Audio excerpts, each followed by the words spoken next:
This video is designed just to give you a quick introduction to the kind of Excel functions you're going to be expected to do in your Beers Law lab report. So I wanted to show you just a few things. I'm basically going to be taking the data and I'm going to be showing you, one, how to format it, two, how to calculate concentration using Excel, and three, how to generate a nice graph that you can then copy into your lab report. So as you see here, I have all the data that I recorded in the lab. Up here I have the concentration of the stock solution. So that was given to you, 0.4101 molar.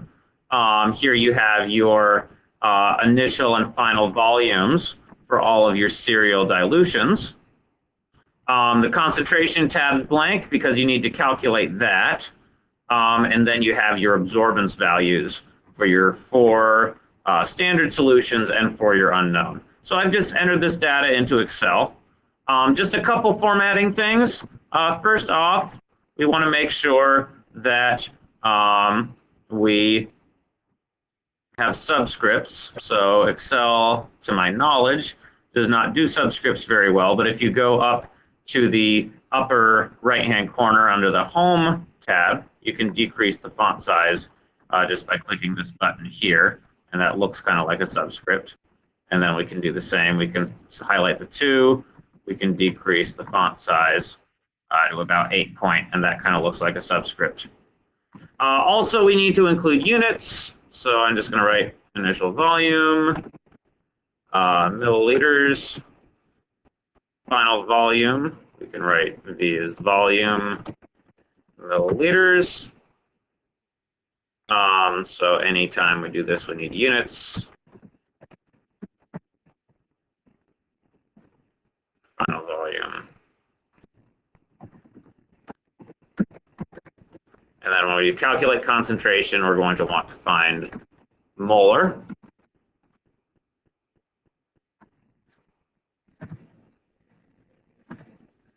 And absorbance is unitless. So we can leave that the way it is. Now, it looks like we've basically created a huge mess. You can't really read any of these column headings. So I'm going to change the width up here. So if you have the column edge and you go up to the column labels, so A, B, or C, and you just move your cursor over the boundary, you can increase the width of the column. And then sometimes, let's see if I can double click this. Yeah, so double clicking it will automatically format. So I'm just going to double click and double click. Okay, so that's making it a little wide. I'm just going to live with the narrow columns. I did just want to show you how to do that. Also, whenever we write data in a data table, standard formatting is to center the data and have the column heading be flush left. So I'm just going to center this data, and that's going to be better. Now, if you're an observant noter of sig figs, you'll notice all of these sig figs are incorrect. So we can't do that. So the way I'm going to fix that problem is I can right-click on the data. So I selected all my data. I'm going to right-click it, and then you go to this button that says Format Cells. And then you go to the section labeled Number. And then you can tell Excel how many decimal places to round to. So if I click OK here, all of this is rounded to the nearest hundredth. So now the sig fig gods will not smite you. So now I want to show you how to calculate concentration. And I showed you how to do this in class, but it bears repeating. So for concentration, I'm going to have to enter a formula. So anytime you enter a formula, you write the equals sign. And then remember, the formula for concentration is just M1 times V1 divided by M2. And we get that from our formula M1 V1 equals M2 V2. But the issue is we don't know M1 V1 or M2. So let's figure out M1 V1 and M2. So M1 is just the concentration of your stock solution. So in this case, it's 0.4101 molar. And I'm going to put a $sign before the D and a $sign before the 1, because all of these dilutions across here were taken from that one stock solution. So I'm going to put $signs there, so that way when I drag this down, the volume values will change, but the stock solution concentration will not.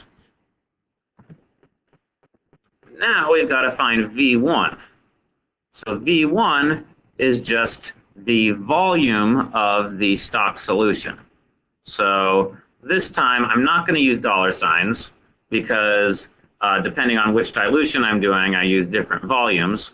But the volume of the stock solution is just the final volume of the stock solution that you measured out minus the initial volume, which in this case is 0.00, but you may have started somewhere other than 0.00. And then we divide by, I'm sorry, I made a mistake there. We divide by V2. So that is the final volume of our water minus the initial volume of our water.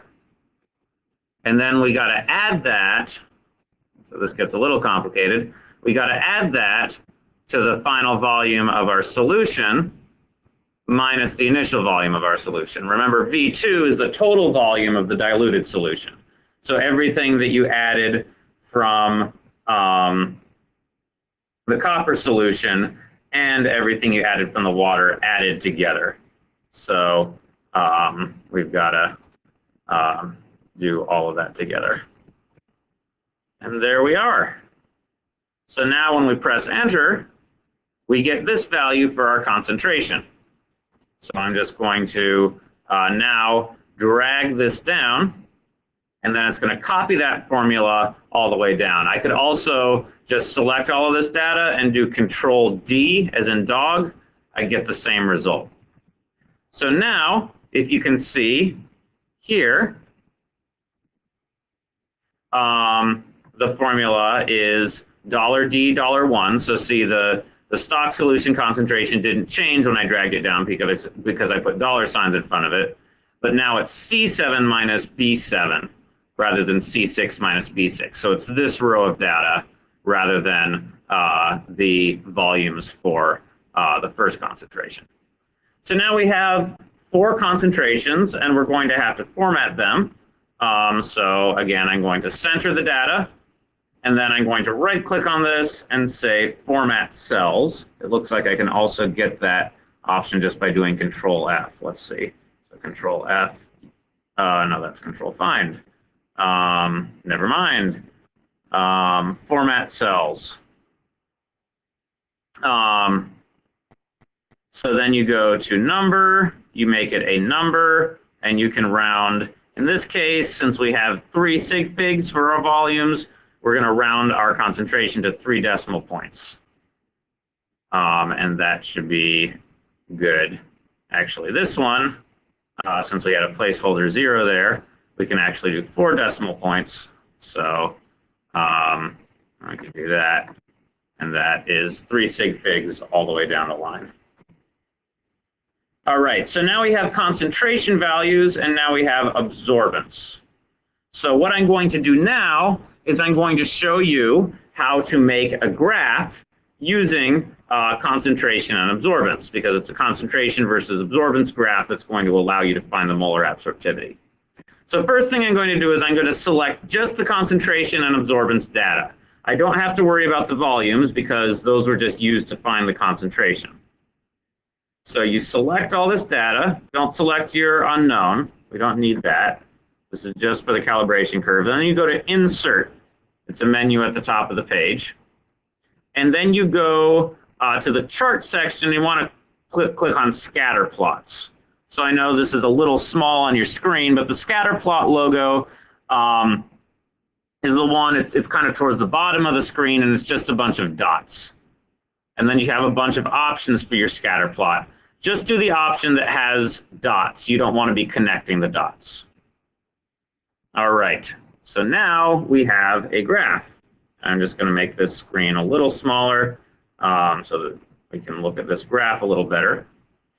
And now we have our plot. So if you'll notice, first off, you're not seeing axis labels, which is kind of a problem.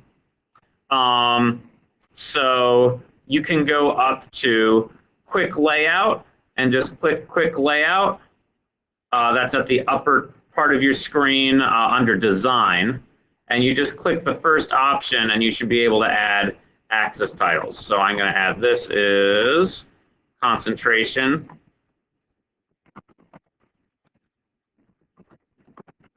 in molar.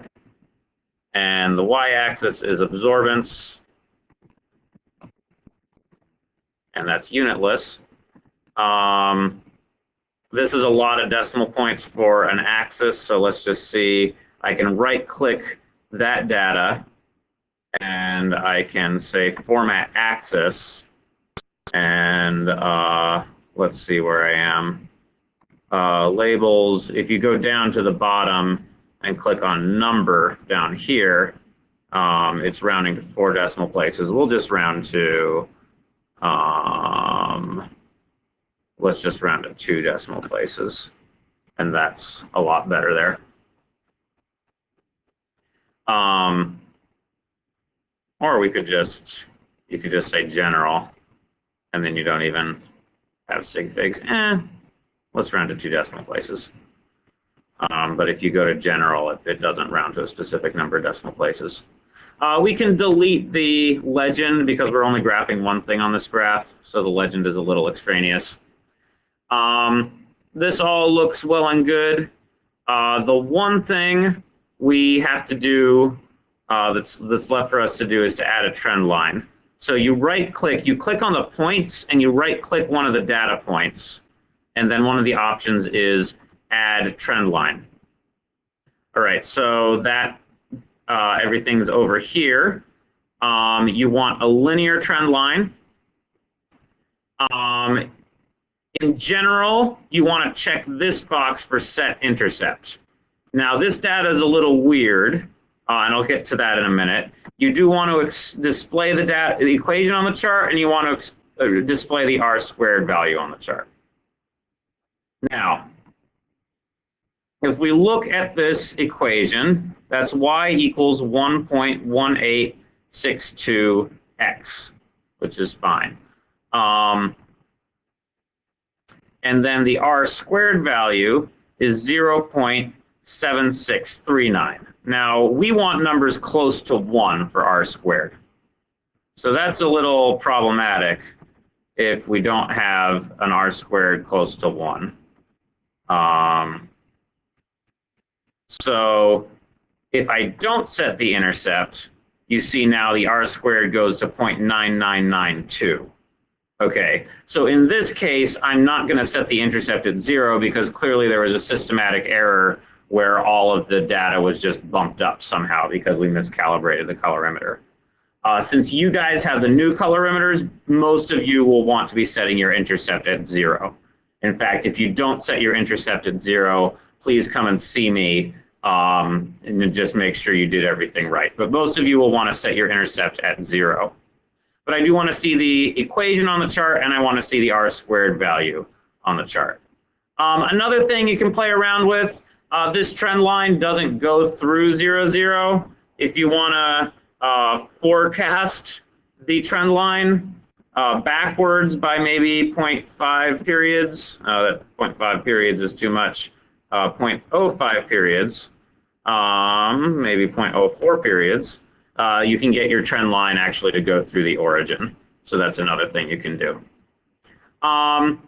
You don't need a title to your graph. You can, well, I don't know. Yeah, put a title on your graph. Absorbance or calibration curve, let's call it that. Curve of stock solution. We'll call it that. Then you're not going to be turning in an Excel spreadsheet. So ultimately, you're going to copy all of this into Word. So let me just show you how to do that. The first step is to open up Word. So where is Word? Word 2016 right under my nose.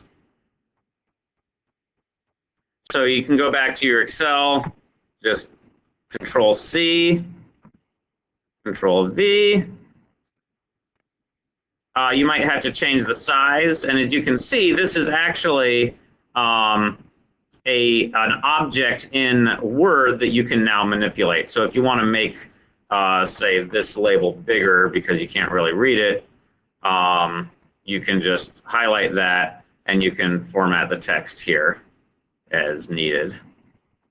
So that's probably a little unnecessary for this one, but you can format your text size within Word, which is kind of nice. You can even format the trend line in Word. So anything you could do in Excel, you can also do in Word once you copy and paste it. So that's kind of nice. You're also going to want to copy and paste your data table. So basically for the data table, you want to summarize your major results. So maybe have one table for your initial and final volumes and one table for your concentration and absorbance. And even then, like, since you have the graph, you might not even need a table for your concentration and absorbance. But we'll definitely do our initial and final volumes. So let's copy that data table in. As you can see, there are no grid lines when you copy paste, so there are two ways to deal with that. You can click this button to the second from the left will automatically put in the grid lines. Another thing you can do is if you just highlight the table and go up under the home screen on the upper bar, you can select what borders you want. So you can format your table that way. You can play around with the sizes of the grids just so it looks all nice. As you can see, the subscripts were preserved on my copper nitrate, which is nice. And you can just play around with this to your heart's content. So hopefully that made sense. I did just want to give you a tutorial on how to do all of those things in Excel. Certainly if you have any questions, I'd be happy to answer them. But I hope that was helpful to all of you. I'll see you next class.